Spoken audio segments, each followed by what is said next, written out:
Okay, guys, still sick. Hate this crap. Uh, my one ear popped and blood and stuff come out, so that one feels better. But feels like this one's starting to back up. Everything's sounding real funny. It sounds like the treble's way up on everything. Can't really tell how loud I'm talking. But I don't feel up to working anybody else's stuff, but I come out and tore this thing apart while Dad's taking a nap. Want to go over, I wished I had an OEM one sitting here that I could, do a detailed show you what the differences are. They cloned this thing pretty close to a 2511. 98% of the parts, I think, will all interchange. There's a few things they did different. They've got a shittier intake boot with a gasket. They did not put the holes in here with the little rubber plugs that you got to pop out on an OEM one to get to the. On an OEM one, I can pop the plugs, reach in, loosen the bolts, then reach in with a magnet, pull the bolts out, and then I can leave the intake manifold right in there.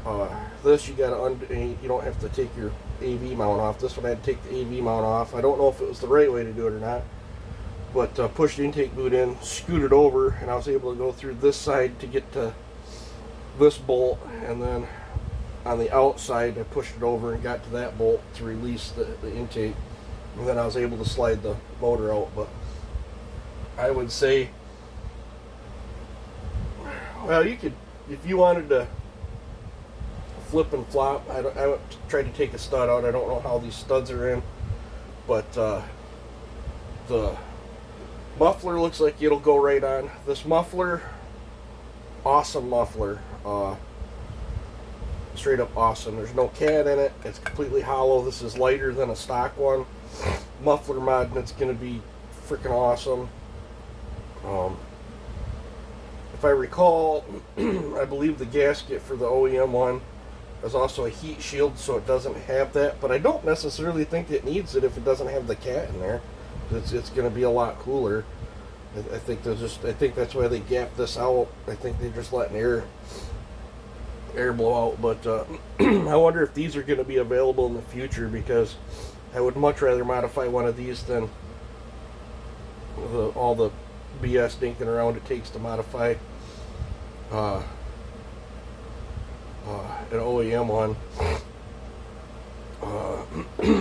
The outlet on this is different, but I think this would go right on, and you could, so it'd be awesome if they offered a muffler and cover combo that you could put on your OEM one.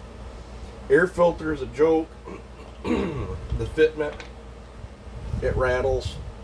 I gotta modify this yet, but I was gonna see if I had an OEM one to see if it would fit any better. I don't know if it's this part or if it's the sheet metal part. It might just be the sheet metal part. Maybe I can tap the tabs down or something to get it to tighten up, but when you click this on, this thing free flops all over. I don't like that. I don't like the easy start. I don't like easy start on any model, but we're gonna roll with it until it breaks. I don't like the fact that this thing is half of it's held together with a wood type screw. It, goes into plastic with a Phillips head. I hate that fact. I don't mind a Phillips screw here and there, like if it was to hold the metal cover on or something like that, but this thing, half of them, well, yeah, well, it's busted up in thirds. A third of it was Phillips screws, a third of it was the little tiny Allens, and the other third was the bigger Allens, and then you had some nuts and bolts and stuff. They put uberous amounts of Loctite on certain areas. Some bolts were over tightened, some bolts weren't tight at all. My cylinder bolts, when I went to take the cylinder off, one was extremely tight, two were extremely loose, and one was moderately tight. Let's see, what else is there? I don't know if the coil will bolt in to a normal 2511, but I don't know if it'd be nice. I should have ran this thing first, but I'm glad I didn't. The assembly lube that was inside the engine was real gritty, like beyond gritty. I washed this thing in a tub of gas, and it's got marks all over the piston, and this thing's never been ran. It's got a twin ring piston, funky pin locations. I don't like the piston. When this was together and I was shunking around, I didn't like the way the crankcase was. I still don't like the way I just didn't like the way it was feeling. So I dug around in my Echo parts pile, and I have an OEM lower end. I destroyed the original cylinder experiment, and I shouldn't say I destroyed it.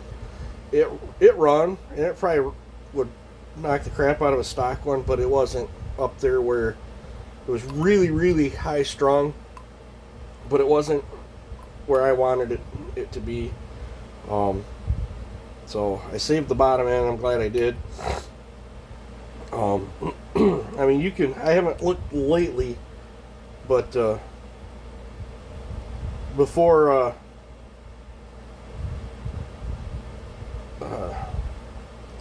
well, I gotta watch what I say because it offends some people, but before inflation, we'll just call it that, before inflation kicked in, you could get one of these for, I think it was like $160, the complete engine. I don't know where they're at now. You could get a complete OEM one, but you can get a whole saw here for what you could get the OEM one for. But if you tree smashed your 2511, this would probably be a cheaper option to buy this thing and steal parts off it and seed whatever you want into it. I do like the fact that this has twin studs. I do like twin bar studs better than a single stud. But I'm going to be running a one ring OEM piston and OEM crankcase, and I'm going to try this cylinder out. The cylinder, it's quad open. I'm having a hard time talking, guys. It's quad open. The combustion chamber is a little crooked in there. I got to check squish. If it's super duper crooked, I might cut it square and then trim the base, because I don't know where the squish is at right now. There's no divot like the factory ones have, so I have no guide. I don't have a clue where the numbers are on this thing. On the factory cylinders, there's a little divot that I know just by looking at. I can grind. I don't even need a wheel on it. I just know where I got to grind out to. There's nothing on this. So we'll see where it cracks open at, and we'll adjust the exhaust. I really don't think the open transfers are going to be an issue. I mean, a 200T has open transfers, and them things will make that one I built a while back on the channel and then ended up getting rid of, which I've never heard back from that guy. I hope he liked it. That thing was a scalded dog. That thing made, when I took it over to Joe's, I think it was like 3.5 horsepower or something like that, and it carried 3.5 horsepower for a huge, span. That thing was a runner, and that had open ports. So I was, from what I remember, I mean, if you close this off, this thing has bigger, lower transfers than a stock one. So I think all I'm going to have to do is thin the web, texture it to what I want, and then set the heights to where I want them. For wheeling this one, I'm probably going to use Dyno Joe's degree wheel if the batteries are good enough. Now I have to pick up some batteries. I'll set this all up, get my squish and stuff set, and then I'll bolt it over in the vise. The only time I use Joe's wheel for a couple different things. I use it for checking port duration when I'm feeling lazy. I don't want to do math, and then I only use it to get all my timing numbers.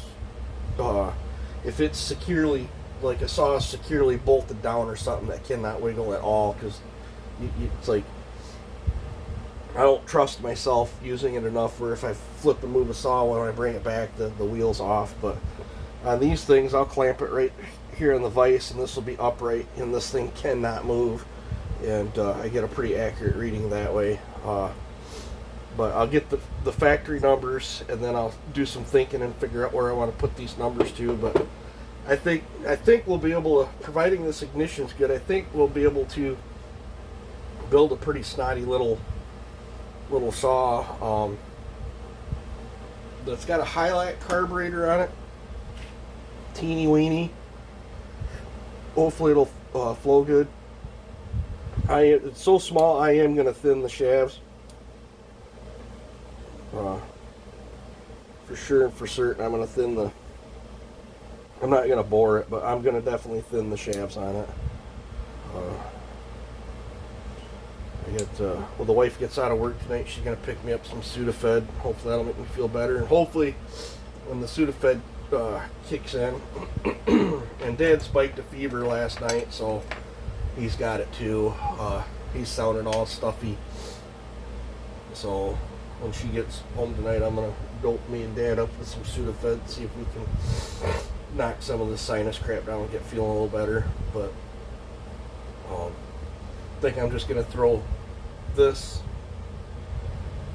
in the box and save it for later, and we'll use this OEM one. Now, typically on my real spicy ones, I'll go in and hoss this out. I don't think I'm going to do that on this one. Let's see here.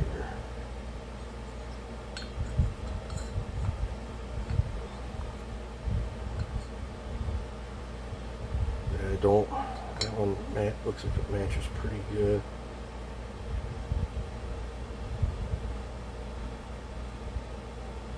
I might have to cut this side. I might case match it.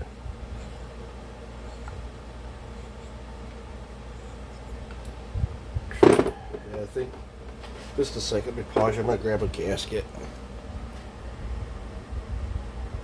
I had to dig out a gasket. Let's see here.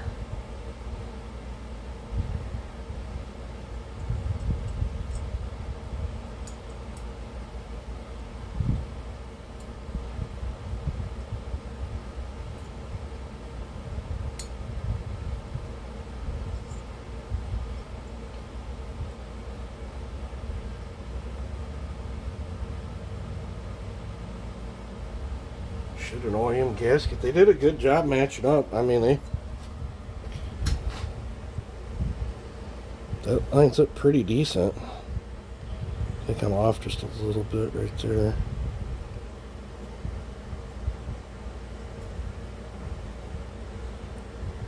Kind of hard to look through the camera. That lines up pretty good. So probably, see if I can get that off without bending it. Let me use this as my template. I'm going to have to get the piston off this thing.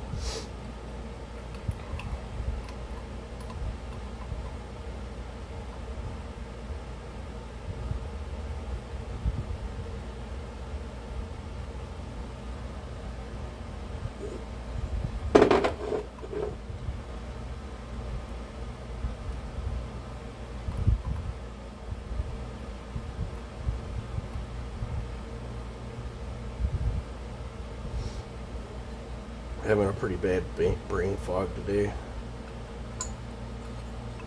I'm assuming.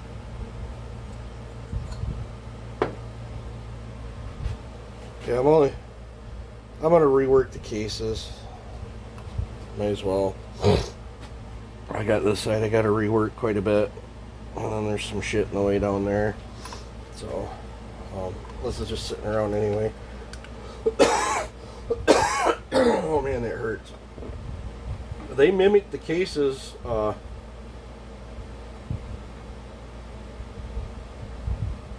just like the Echo. So Yeah, I think that's what we're gonna do, guys. I'll trench it. I'll probably notch the piston like I do, because when these things are down all the way, it snuffs out the transfers. I don't like that.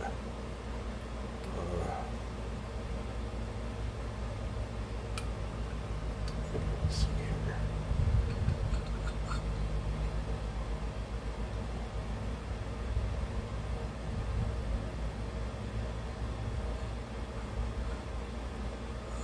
Yeah, I'll probably at least notch the piston out right up to where it's got that factory line in there.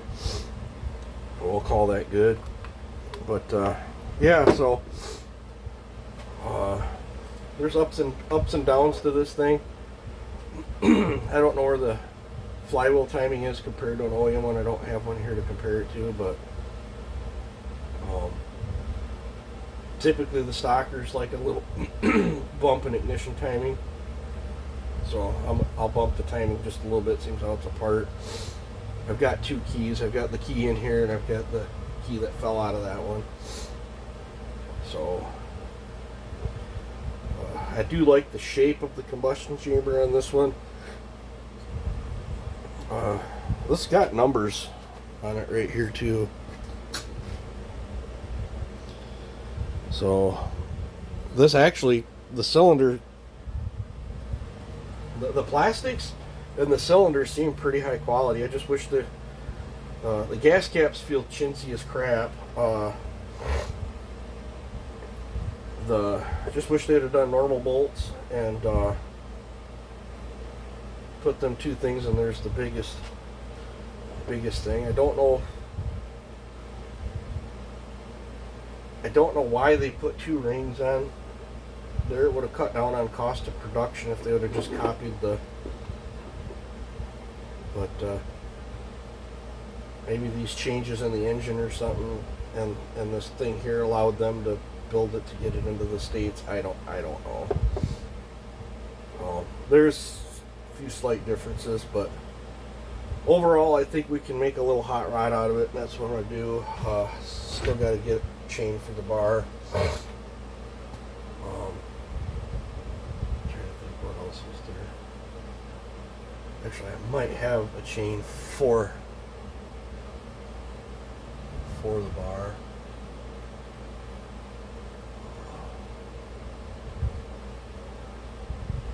If not, I've got a steel bar too. Maybe I'll craft that steel bar to it. I don't know.